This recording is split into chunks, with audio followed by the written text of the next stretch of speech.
Hello, beautiful souls, and welcome back to the Astroherbalism Apothecary. I'm Danielle from Gaia Sanctorum, and I've been working with food as medicine and plant medicine for over 30 years. Now, this week we've got a Mars meeting Pluto in Aquarius, warrior energy meeting transformation. That's powerful energy. And there's only one plant that I really want to talk about right now. It's one that has been walking with warriors for over 50,000 years. One that knows everything about blood boundaries and the alchemy of facing your shadow with courage. We're talking about Yarrow, Achillea millefolium. Now, if you want the full weekly astrological breakdown, head over to my Living the Wheel series. But for this Materia Medica deep dive, just know that Yarrow is the warrior healer plant. And this timing is perfect for working with it. So let's dive in. Yarrow, known by the scientific name Achillea millefolium, is from the family Asteraceae. It is the same family as chamomile and calendula and echinacea. And the botanical name tells a story. Achillea comes from Achilles, the Greek warrior who used yarrow to treat battlefield wounds. Now, millefolium means 1,000 leaves. And if you look at those feathery, delicate leaves, you'll understand why. Now, they are double or triple pinnately divided. Pinnately means that the leaves are arranged symmetrically on either side of the stem, and they're often very soft, like tiny ferns. They're incredibly intricate. You'll recognize yarrow by the flat-topped clusters called umbels, which are usually small white flowers. Occasionally they are pink, and they're usually on stems that are about 2 to 3 foot tall. Now, the whole plant has this soft, woolly texture. That flat-topped flower cluster is signature for regulating blood flow and circulation, bringing things to the surface or containing them as needed. The root is fascinating. It is a rhizome that runs parallel underground, and then it has these long carrot-like tap roots coming off of it. Now, this is one of the 5 most widely distributed plants on the planet. Yarrow is robust. Sometimes it's even considered invasive, so there's no sustainability issues. Just make sure that you are foraging from some place that is away from the road or any kind of spraying. Now, when we look at the doctrine of signatures, those 1,000 tiny leaves, that is yarrow showing you its relationship with fine vessels, the capillaries, the branching blood vessels throughout your body. The way it subdivides mirrors the vascular system itself. And here's what tells you everything. Yarrow stops bleeding and it moves stagnant blood. So it's the same plant, but it has opposite actions. And this is what we call an amphoteric. It brings balance.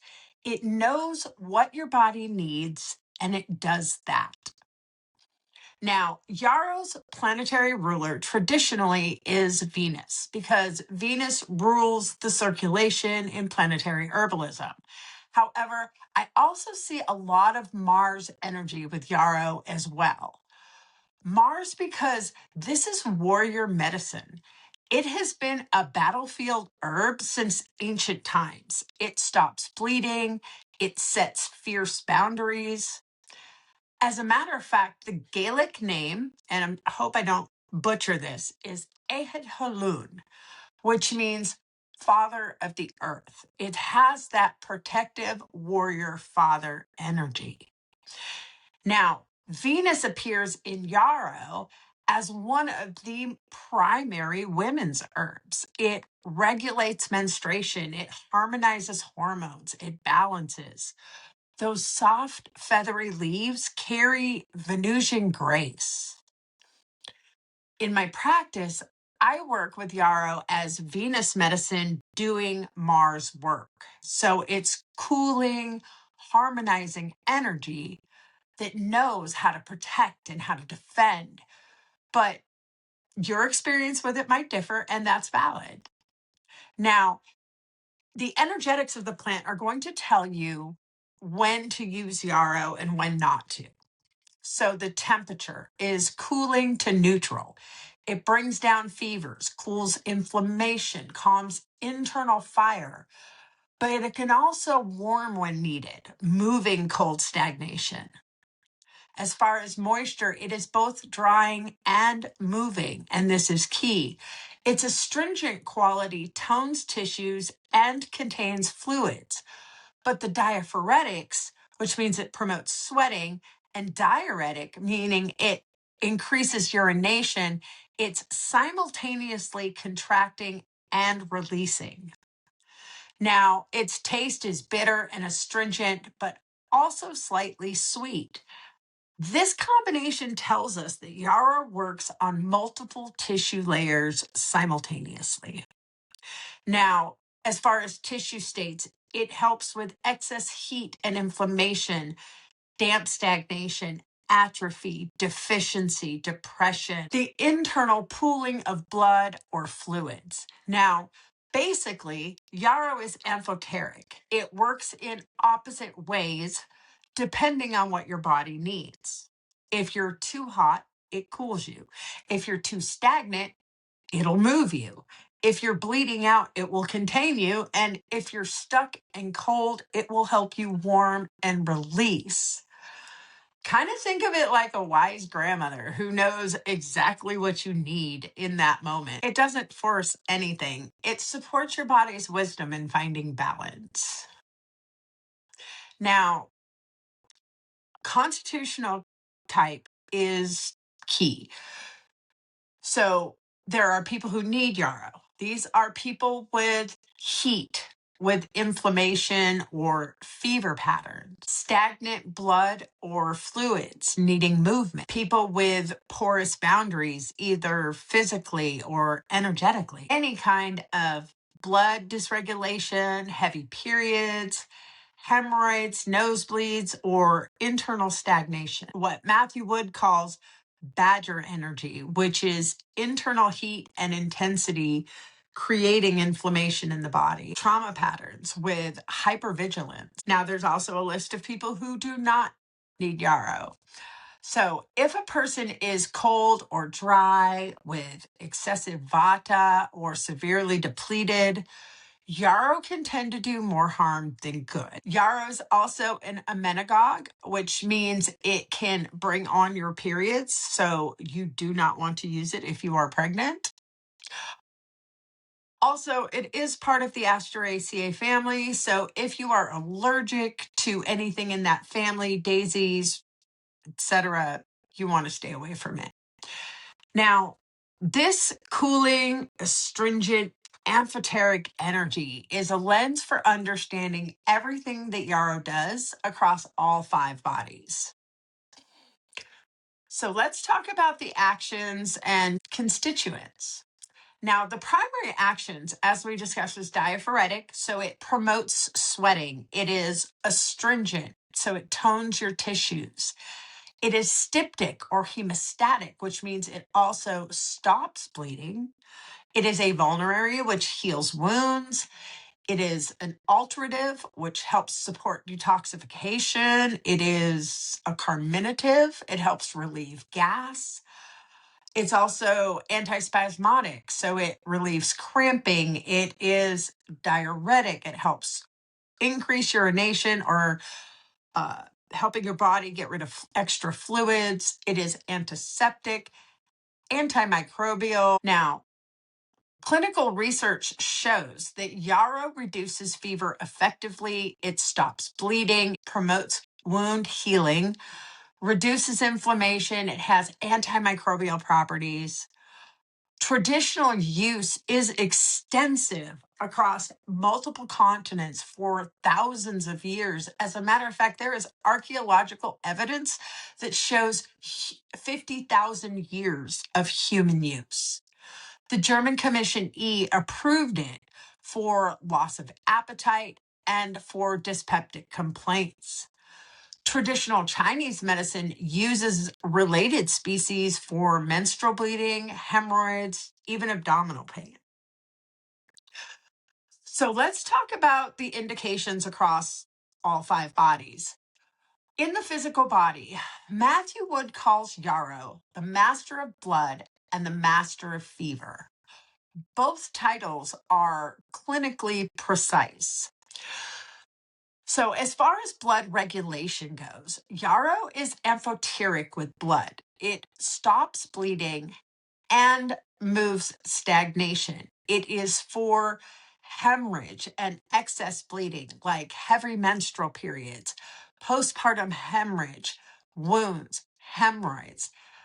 It's also for stagnant blood and poor circulation, which shows up as things like varicose veins, spider veins, bruising that won't heal, dark clotted menstrual blood, sluggish circulation.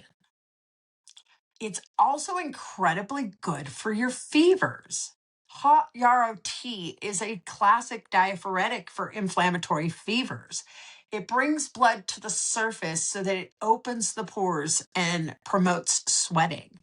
The traditional formula for fever is yarrow, elder, peppermint, and lemon balm. And you can drink this hourly during an acute fever. Yet, cold yarrow tea will stimulate the digestion without heating. It's the same plant, different preparation, different action. It's also amazing for women's health. It tones tissue and moves energy.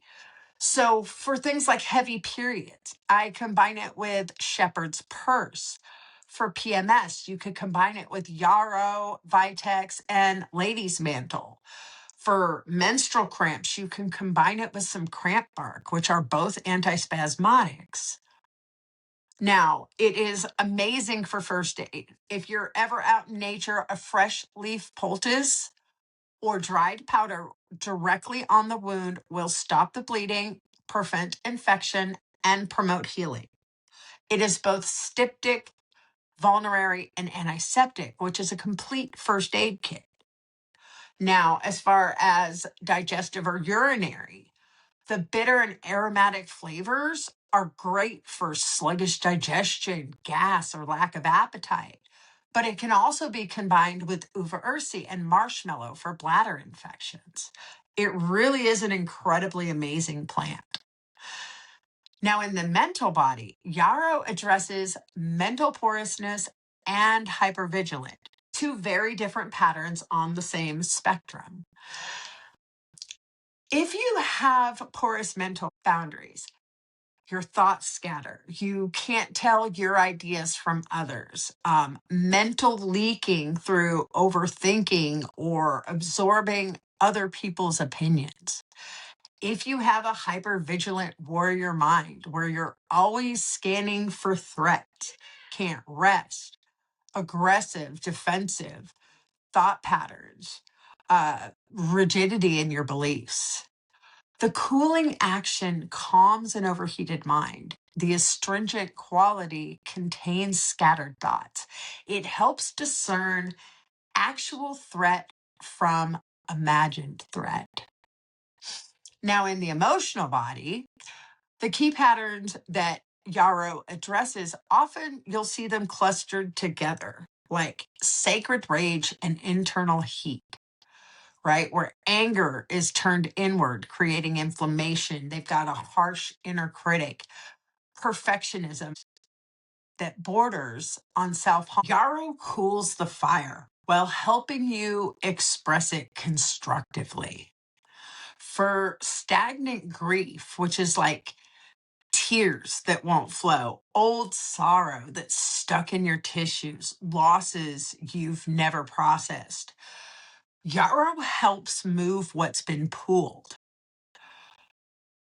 Hypervigilance from trauma, things like your nervous system stuck in threat response. If you can't stand down, if you always feel like you're bracing, Yarrow's going to cool that overfired state. When it comes to things like a relationship to power, right?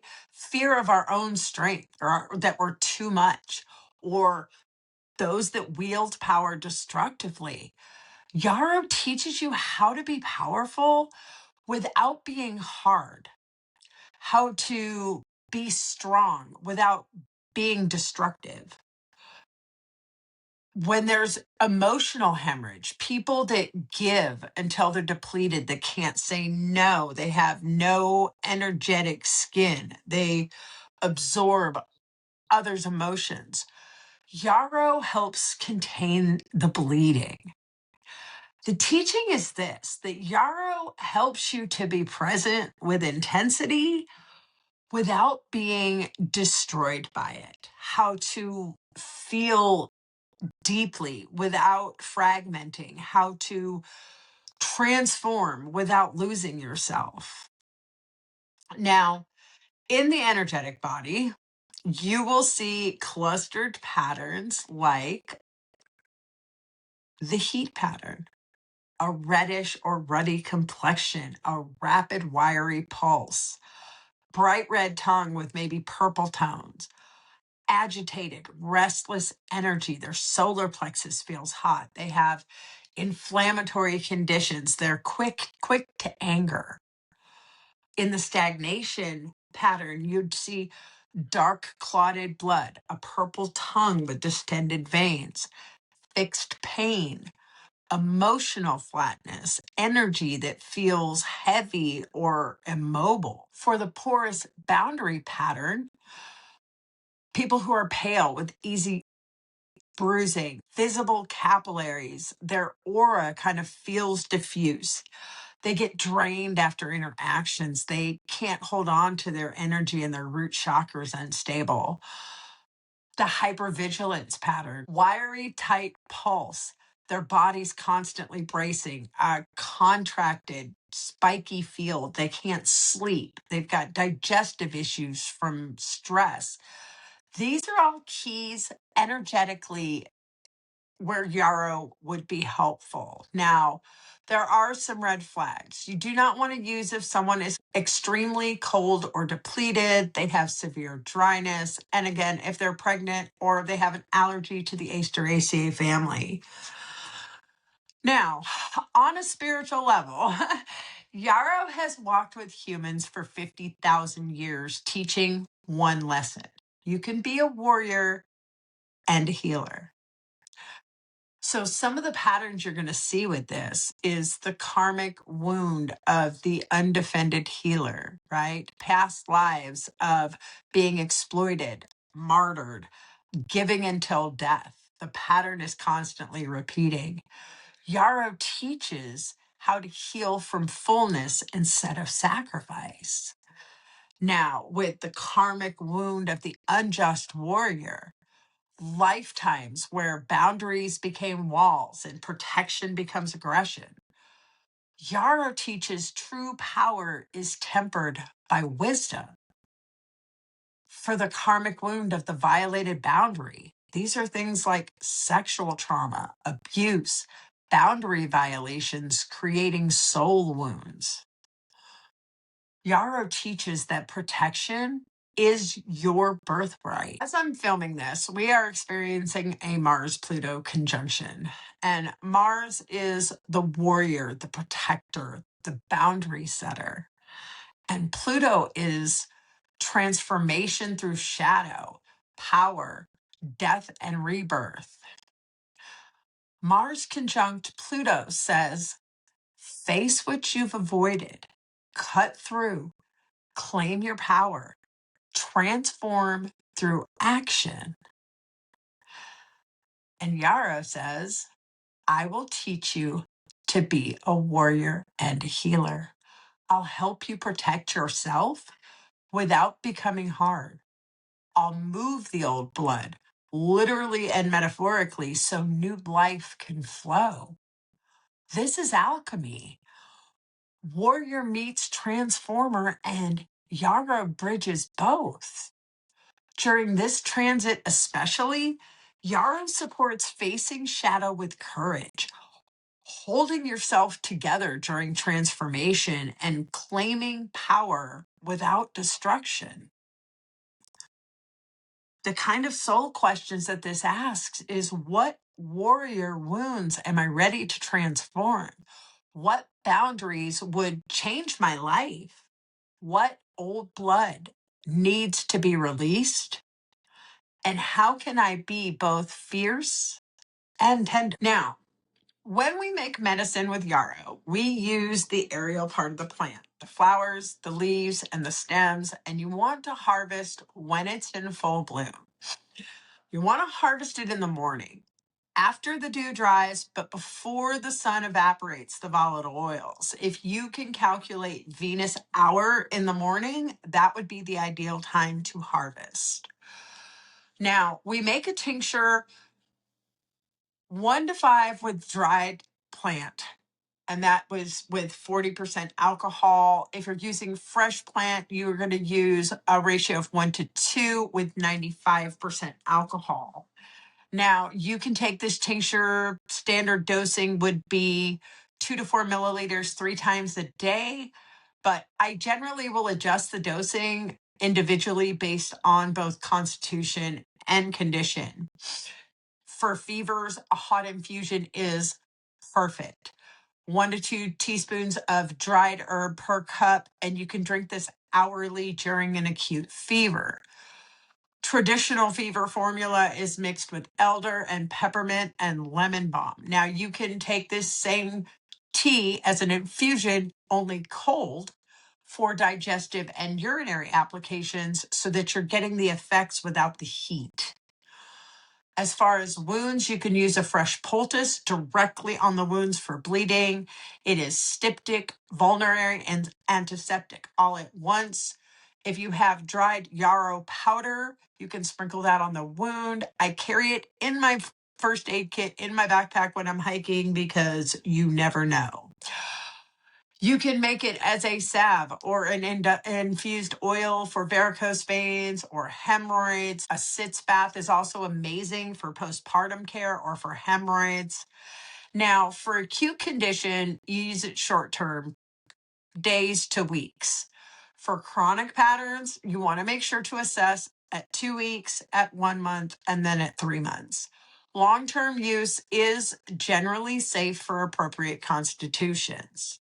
Now, yarrow blends beautifully with many different herbs. So for heavy bleeding, I use yarrow and shepherd's purse. For building moving combination, I'll blend it with nettle. For nervous system support and boundaries, I will blend it with milky oats. As I said earlier, with elder, peppermint, and lemon balm for a fever. You can blend it with uva ursi and marshmallow for bladder infections. Now, there are a number of safety and contraindications for yarrow. Pregnancy is an absolute no. Yarrow is an emmenagogue. It brings on menstruation and could stimulate uterine contractions. This is non-negotiable, not a maybe, not a ask your doctor.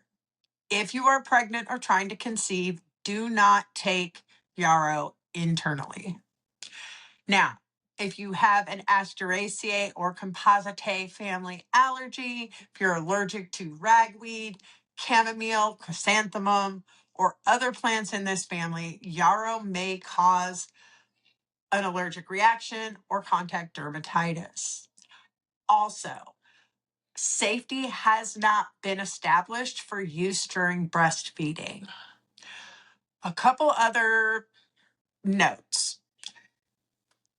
Yarrow affects clotting time and blood coagulation. If you're on warfarin, heparin, aspirin, clopidogrel, or other anticoagulant, antiplatelet drugs, please, please talk to your doctor. Also, Kidney disease. Despite its extensive use for urinary issues, most modern herbalists advise caution with people who have existing kidney disease. The diuretic action and how compromised kidneys process increased fluids can be a concern. Also, if there's any internal bleeding, if you suspect internal bleeding, that needs immediate medical evaluation. It is not something that you can treat yourself. Go to the doctor first. You can always use herbs later. Also, if you tend to lean towards loose stools or diarrhea, Yarrow does have a laxative potential to it. So I would start slow until you know how it affects you. Now, if somebody has a very cold, deficient constitution, you want to combine this with either warming herbs or use smaller doses. It works phenomenally with very pitta heat constitution type people, full dose. Now, if they have severe vata or dryness, it may be too drying and you might want to consider a flower essence instead. But now I want to talk about something that is super, super, super important when it comes to herbalism, foraging, and medicinal herbs. Identification in the wild is literally life or death. Yarrow belongs to the Asteraceae family. However, it is very, very close looking to many plants in the Apiaceae family, which is the carrot parsley family. It includes things like carrots and parsley and fennel and dill and angelica. But it also contains some of the most deadly poisonous plants on earth. And here's the problem. Many plants in this family look extremely similar, especially to the untrained eye. They have white umbel flowers, so the flat top or rounded clusters appear across dozens of species. Feathery leaves show up everywhere, and if you don't know exactly what you're looking at, you could easily mistake a deadly poison for a medicinal herb. So let's talk about the deadly lookalikes. Water hemlock, part of the Cicuta species. This is considered the most violently toxic plant in North America. It is not the poison hemlock that killed Socrates. That's a different plant. But water hemlock is arguably more dangerous. It contains cicutoxin, a violent convulsive.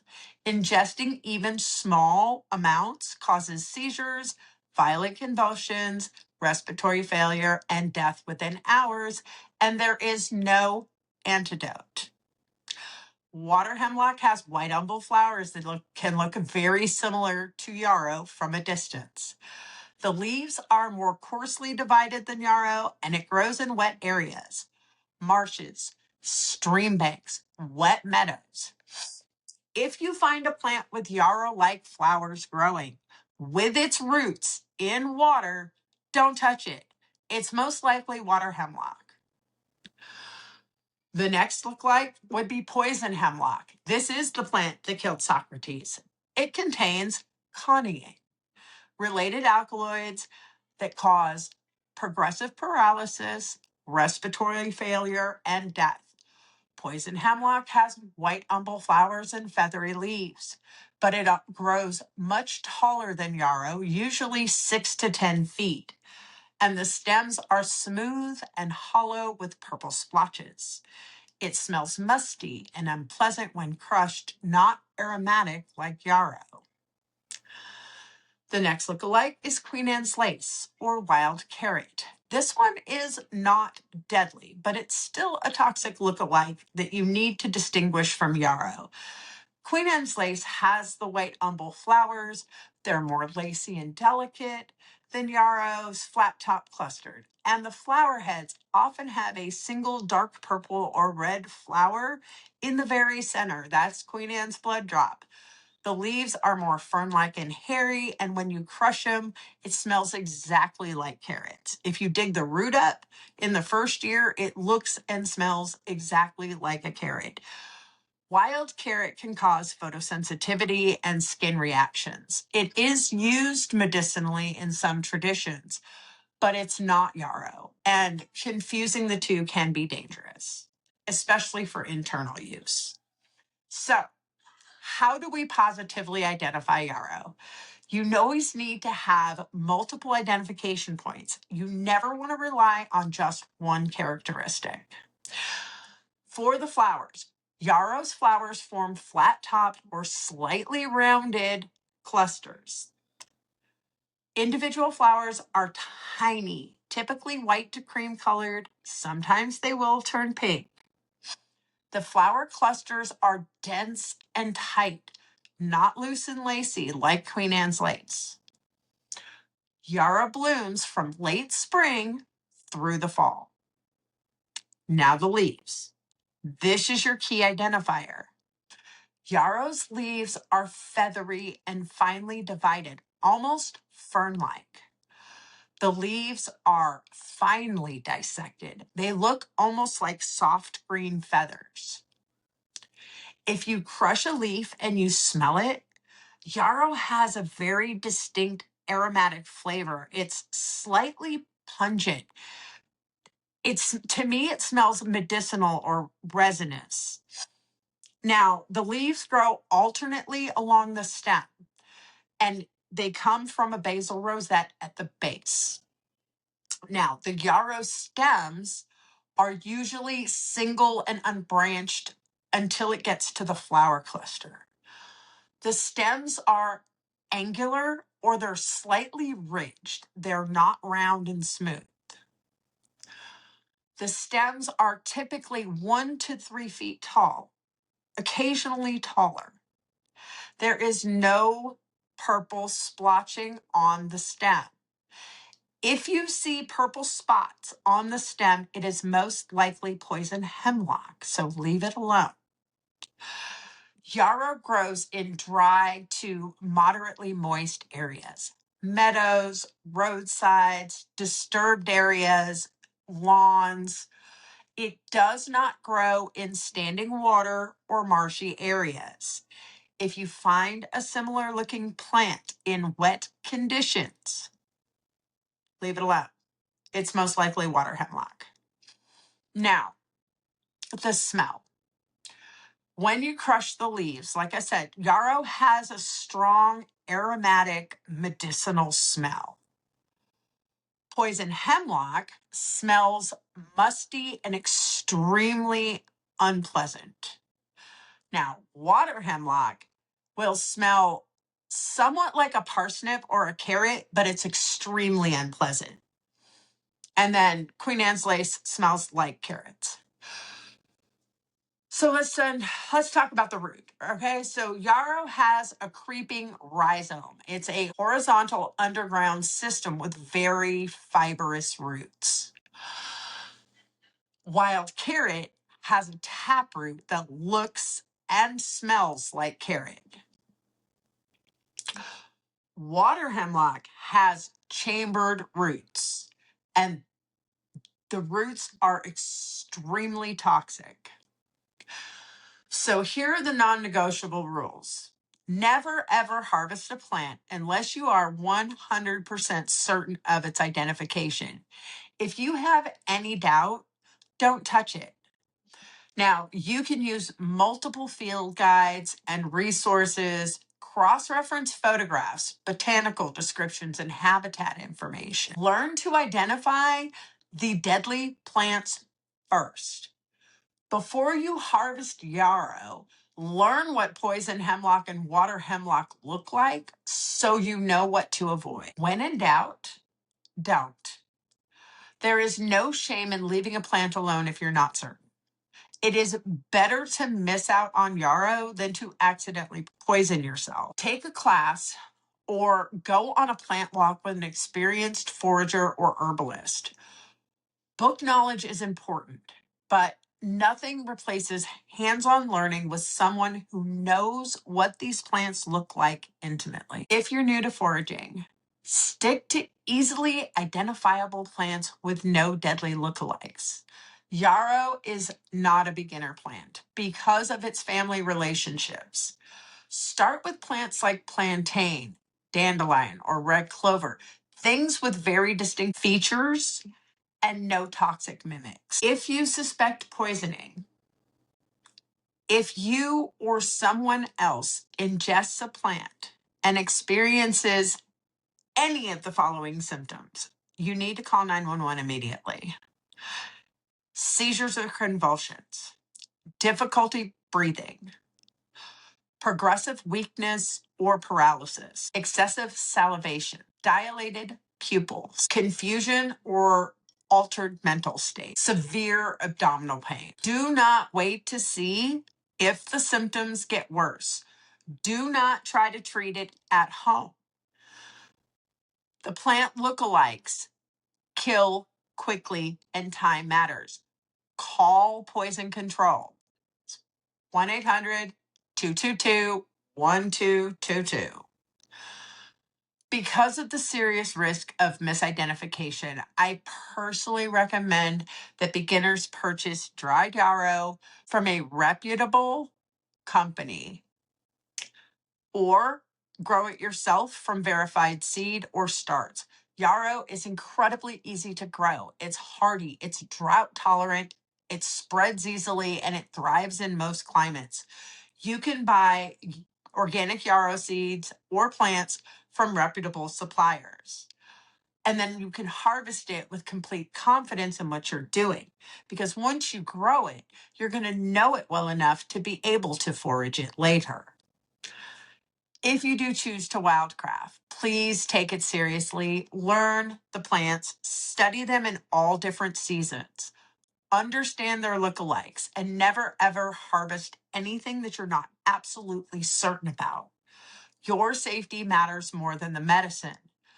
Yarrow is powerful, but it's not worth. So that is yarrow, ancient warrior healer medicine. 50,000 years, this plant has been teaching us that we can be fierce and compassionate simultaneously. Boundaries are acts of love. The one who knows the wound also knows how to heal. You can be tenderhearted and boundaried. You can feel deeply without fragmenting. You can transform without losing yourself. This is particularly potent medicine during this Mars-Pluto week. Facing shadow with courage, holding yourself together during transformation, claiming power without destruction. Now, here's what I want you to do with this information. I created a Yarrow Materia Medica download. It is a comprehensive monograph of all this information, plus detailed protocols, dosing guidelines, and space for your own observations. You can find it in the link in the description below. Because here's the thing. My relationship with Yarrow comes from 30 years of working with this plant. Your relationship will be different. Document what you see working. Build your practice from direct experience, not just what you watch. Start with yarrow if you're being called to warrior healer medicine right now. If you're working with rage or grief or hypervigilance, power, boundaries, transformation, any of those patterns, yarrow might be your ally. Thanks for going deep with me today. Next time, we'll explore another plant through the Astroherbalism lens. Subscribe and turn on notifications so you'll know when the next one drops. Until then, may you know when to be a warrior and when to be a healer, when to contain and when to release, when to fight and when to let go. I'm Danielle, and I'll see you in the next one.